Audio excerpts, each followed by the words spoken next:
Okay, so we've already done 3 videos in our series on brain tanning, and this is going to be our 4th, and we're going to actually talk about the braining part of this process. And I started out with 1 pound of brains, and I actually use brains, and I like to stay as traditional as possible, and people are using all kinds of different things. But brains have been used for thousands of years for the brain tanning process. Some people think that it's icky, some people are just plain afraid of using brains.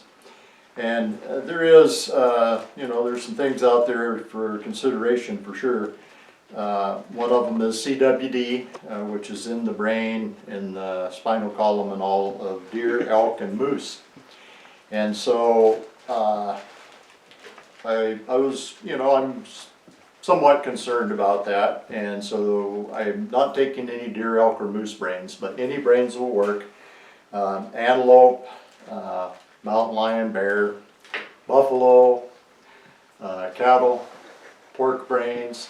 Some people have a hard time finding the brains, but butcher shops, some of them, or even meat departments and grocery stores will order you in pork brains, and pork brains work fine. And I'm not sure, I think these could be antelope, I'm not positive. But I start out with about 1 pound of brains, and I use a blender. You could use just your hands and mash them up. You can run them through a screen wire, squeeze them through a screen wire, but the blender is a modern piece of equipment that speeds things up a whole bunch. So I'm just going to dump the pound of brains right into the blender. For 1 pound of brains, I use 1 gallon of water. Okay. And so you want to use about 1 gallon of water. It makes a pretty thin slurry. And I have a gallon jug marked off in cups. And there's 2, 4, 6, on up to 16 cups, which is 1 gallon. And I'm going to pour just, I don't know, a cup or so in here to start with, like so. And then I'm gonna put this on puree for just a few seconds. Good enough. Okay. And I like to cook my brains. Some people don't cook them. You could use them raw. Wouldn't make any difference really. But I like to cook them. I like, you're gonna want to have a heated solution to start with anyway. Kind of looks like a strawberry milkshake. That's what I was gonna say too. A little bit like a strawberry milkshake, but I'm sure it doesn't have the same flavor. So we're just gonna dump that in our pan, and then I'm gonna dump a little more water in here, rinse my blender container out.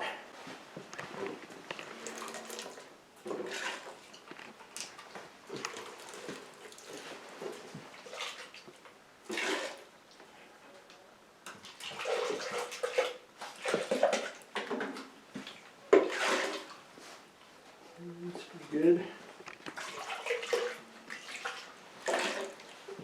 Okay, so I usually try to go for about 6 cups. I'm going to pour a little more in there. Okay, so I'm going to save the rest of that after I cook this. And this is cooler water, so we'll dump that into our bucket here. Okay, so we've got, between that bucket and the pan, we've got about 1 gallon or so there. And I'm going to put this on the stove and cook it for a few minutes. I'm going to cook that for probably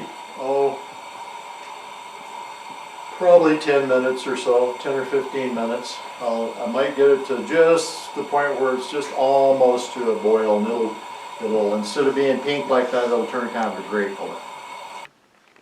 Okay, so we cooked that pound of brains for about 10 minutes or so, and we're going to dump it in with the rest of the water in this bucket.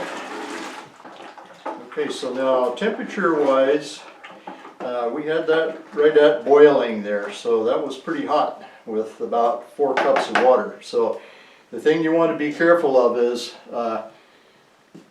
this solution should be no more than about real warm bath water temperature wise. If you can put your hand in there and hold your hand in there, then it'll be fine.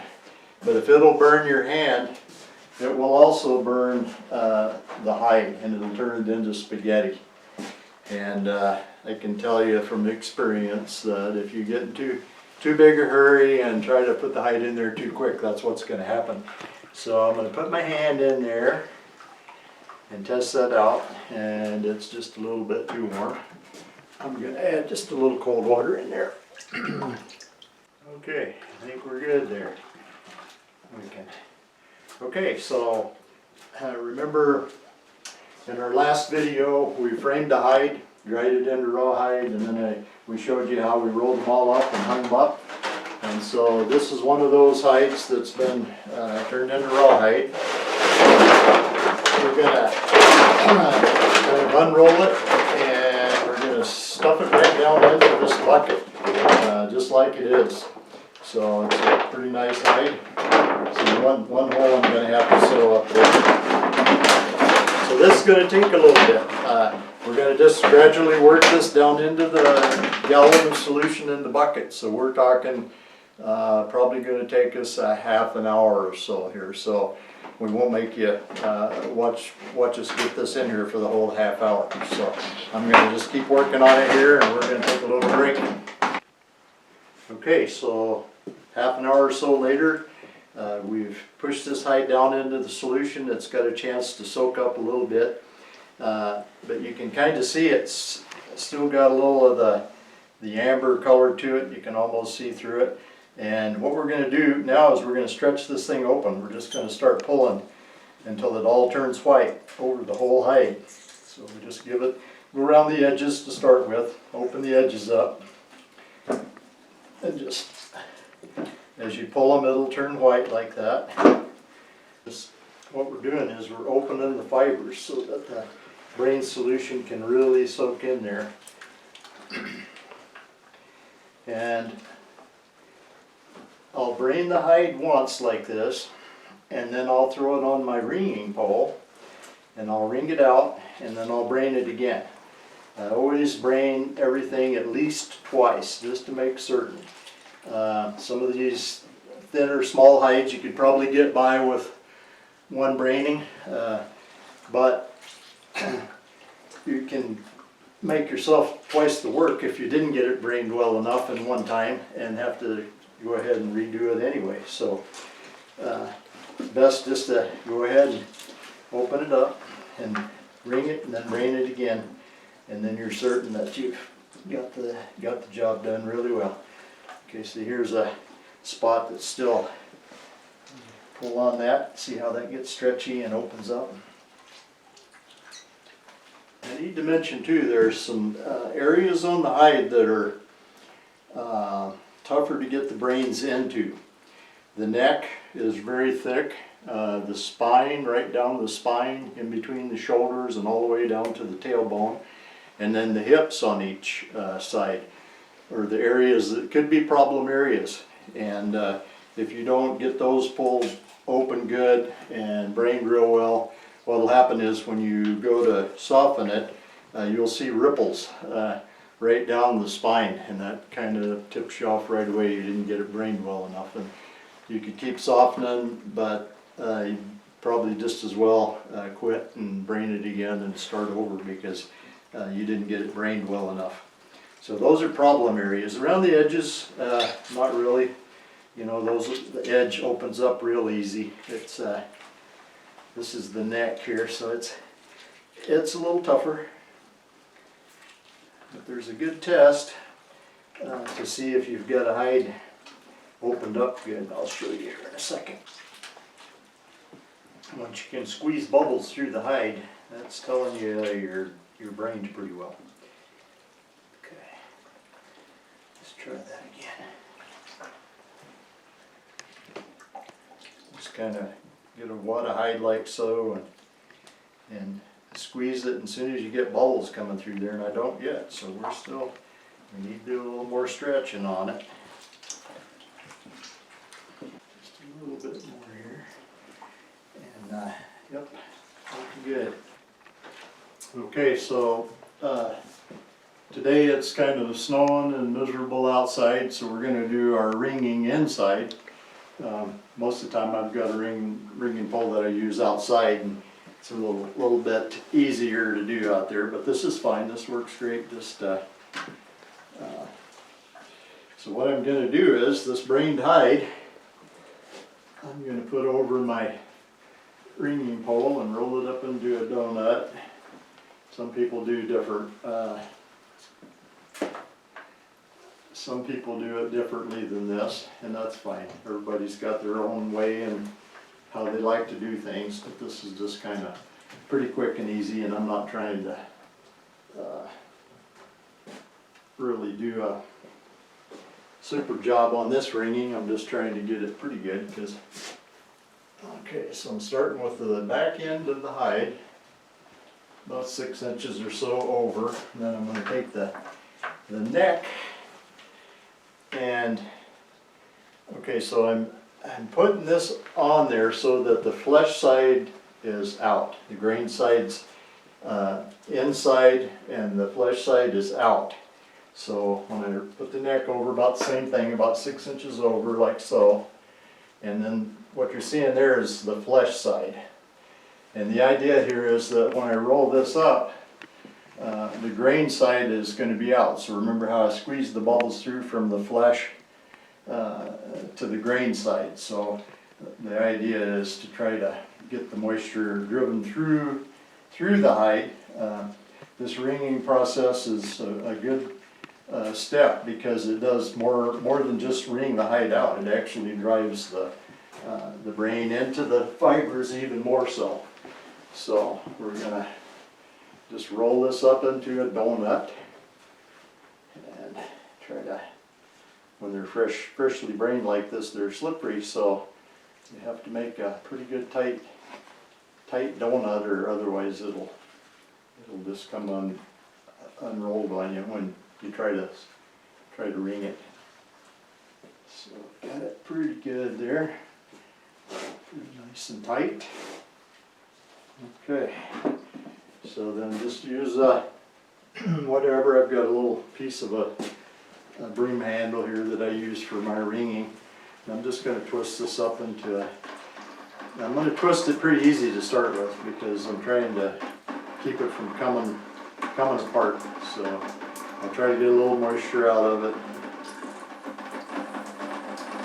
And you see how the stuff's coming out of there pretty good. Just kind of do it gently to start with, and eventually here I'll really put a hard ring on it.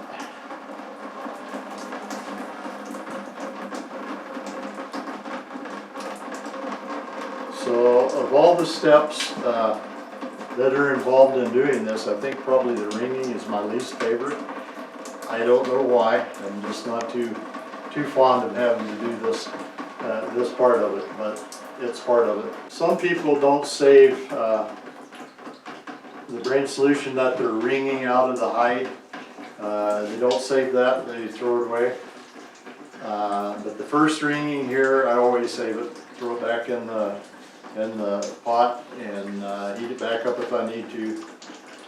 And after you ring it the second time, then you don't need to save that anymore. But sometimes 1 gallon of solution will actually do 2 small hides, or 1, good big hide and maybe a small hide. So now I'm just gonna go the other direction with this. And once I get enough moisture wrung out of there that I know my donut's not going to come apart, I can ring harder. But for now, we're going to, one more time here, pretty easy. And then I'm going to put some pressure on this thing. And you can really put some pressure on them, and you're not going to break a hide. They're amazingly tough. The first ringing probably takes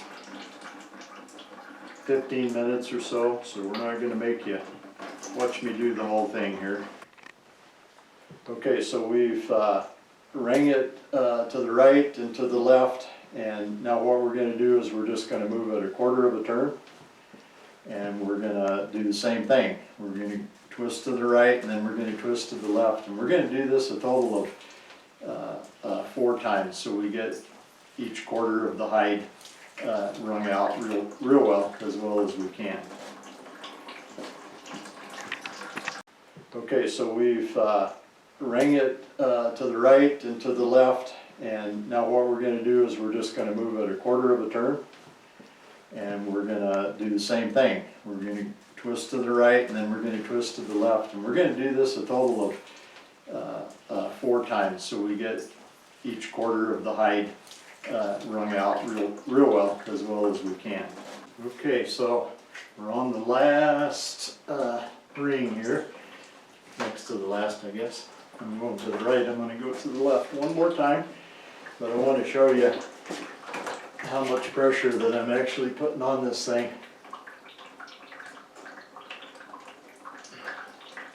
This is the seventh ring, and I'm still able to get some moisture out of there. Okay, now I'll go back to the left one time.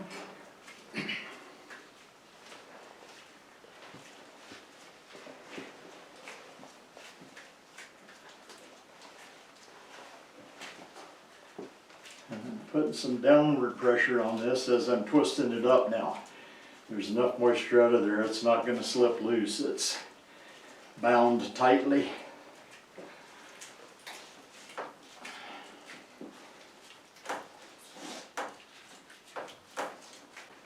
So, now we're gonna, hopefully that's been wrung well enough. We want it to be pretty dry before we go back into the brain solution again with it. And if you wanted to really do the ultimate braining thing, what you would do is, rather than wring this at all, squeeze the moisture out of it as best you can with your hands, stretch it out and just let it dry, let the brains dry in. And as the brains start drying, as the hide starts drying and you can see the edges are drying, if you just start pulling those out a little bit and do a little stretching and pulling on that thing and just let the brains dry right in there, it takes quite a bit of extra time to do that. So this is the way I normally go about it right here. So we've wrung this thing out 8 times, and it's you can see that it's kind of turned back to the amber color there. So we're gonna pull it back apart. This takes just a little bit of doing here. Get it wrung out pretty good.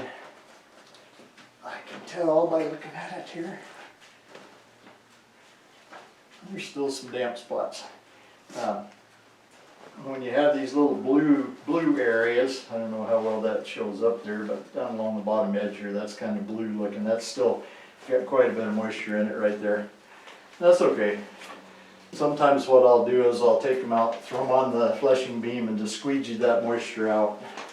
And you could just leave it sit and dry a little bit if you wanted to. It doesn't really matter too much about this next go around here, but you want it to be pretty dry. See, when I pull on that, how that turns white there? That's perfect. That's wrung out just excellent there. That's what you want. Because what happens is, these very wet areas, like that blue area right there, that's already full of moisture, so it's going to be hard for that to suck more brains back in. That's the idea of getting it nice and dry like this edge here. See that? When I pull that, see how that just turns white? That's perfect. That's exactly what you want right there. And then when you put this back in the brains again, the next time it's going to really soak the brains up good. And the bubbles that we showed you will come through just real good, quick and easy. And so then, okay, so same deal as before. If your brains need to be warmed back up again, warm brain solution soaks in better than a cold. So if it's cooled off too much, just heat it back up a little bit. And we're going to put this hide right back in the brains again, the second go around, and it'll soak the brains up real quick this next time. same thing, stretch it and pull it and then squeeze your bubbles through there. And when you're certain it's brained all the way, especially the neck, down that spine, and then the hips, then we're going to take it out, squeeze the moisture out of it, put it back on our ringing pole and ring it again. Same process, 8 times, moving it a quarter of a turn after two rings until you've done it 8 times. And then it's ready for the next step, which will be our next video, which is softening the hide. So appreciate you watching.